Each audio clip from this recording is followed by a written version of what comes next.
दोस्तों फाइनली 16 अक्टूबर को भारत ने चुपचाप अपनी सबसे घातक समुद्री रानी यानी कि S4 स्टार पनडुब्बी को लॉन्च कर दिया है। S4 स्टार हमारी nuclear power ballistic missile submarine होने वाली है। भारत पहले ही अपनी नौसेना के लिए INS अरियन जैसी पनडुब्बी को बनाकर तैयार कर चुका है और इस पनडुब्बी को S2 क्लास की पनडुब्बी के नाम से भी भारत के अंदर जाना जाता है। इस पनडुब्बी के बाद भारत ने अपनी नौसेना के लिए S3 क्लास की पनडुब्बी को बनाया जिसको हम INS अरिगत के नाम से जानते हैं और हाल ही में ही इस पनडुब्बी को हमारी नौसेना को सौंपा गया है। जो ये हमारी S3 क्लास की पनडुब्बी है ये 6000 टन डिस्प्लेसमेंट के साथ में आती है और ये पनडुब्बी अपने साथ 12 K-15 मिसाइलों को लेकर जा सकती है और 4 K-4 मिसाइलों को ये पनडुब्बी अपने साथ में लेकर जा सकती है। लेकिन जो ये हमारी पनडुब्बी है ये दूसरे देशों की पनडुब्बी के मुकाबले बहुत ही ज्यादा कम मिसाइलों को लेकर जाती है। इसी बात को देखते हुए भारत ने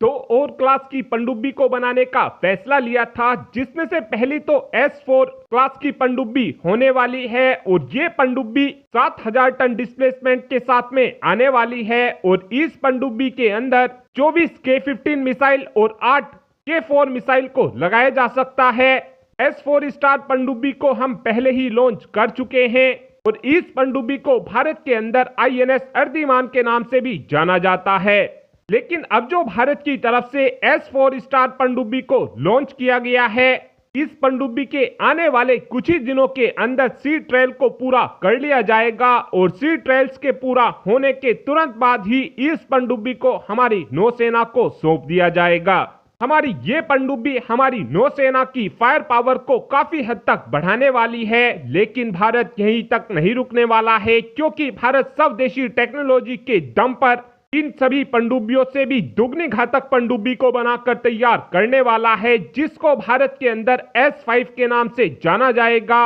S5 क्लास की भारत 3 पनडुब्बियों को बनाकर तैयार करने वाला है और ये भारत की मॉन्स्टर सबमरीन होने वाली है। इन पनडुब्बियों को मॉन्स्टर पनडुब्बी इसलिए बोला जा रहा है क्योंकि एक तो ये पनडुब्बी 13000 टन डिस्प्लेसमेंट के साथ में आने वाली है और दूसरा इन पनडुब्बियों के अंदर 48 K-15 मिसाइलों को लगाया जा सकेगा और 16 की संख्या में K-4 मिसाइलों को S5 पनडुब्बी के अंदर लगाया जा सकेगा। S5 क्लास की पनडुब्बियों को लेकर भारत की तरफ से प्लानिंग ये की गई है कि भविष्य में हम अपनी इस पनडुब्बी के अंदर K5 और K6 जैसी मिसाइलों को भी इंटीग्रेट करेंगे और ये दोनों ही मिसाइल हमारी पनडुब्बियों को एक ऐसी क्षमता देंगी कि हम इन पनडुब्बियों की मदद से इंडियन ओशियन रीजन में रहते हुए भी चाइना की इंच इंच जमीन पर हमला कर सकेंगे। पर्सनली S5 क्लास की सबमरीन का मुझे खुद भी काफी ज्यादा इंतजार है क्योंकि ये पनडुब्बी हमारी नौसेना की फायर पावर को एकदम से ही 40 से 50% बढ़ा देंगी।